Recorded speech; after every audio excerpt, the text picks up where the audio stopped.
A portrayal of the elder races. What is a non-human? The answer is simple. As the very name suggests, it is something which resembles, and yet nevertheless is not, a human. Though it walks on two legs, speaks a tongue similar to our own, and dresses in similar attire, it all the same has more in common with base beast than noble man. Dwarves are like moles. They feel best underground and avoid direct sunlight. They like to live in filth, forever smudging themselves in mud and slime. They love everything that can be found within the earth, rocks, metal, minerals of all shape and color. It is also said that, like their kindred moles, they feed most readily on worms, roaches, and other night crawlers.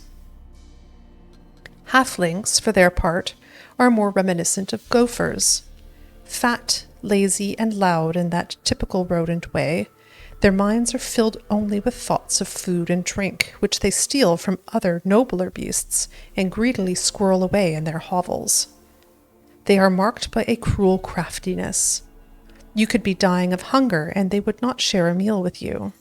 You could be howling from poverty, and they could be swimming in gold, and yet they would still fleece you to the last crown.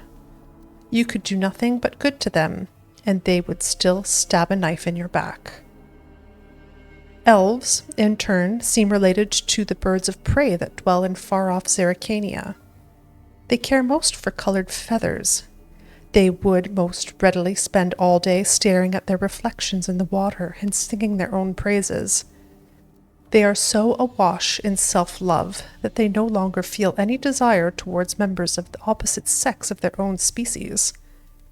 Their appearance, unquestionably pleasant to the eye, is highly misleading, for they are extraordinarily cruel, and any who judge them by looks alone they first dupe and then kill in cold blood. The best proof of this? The so-called Scoia'tael, bandits that claim to fight for freedom, but in truth only long to kill humans. All these vile so-called elder races are, to our great fortune, slowly dying out. Joy fills the heart of every right-thinking man at the thought that his great-grandchildren will never know them, that in their day dwarves, halflings, and elves will be mere fairy tale characters used to scare young, impressionable children.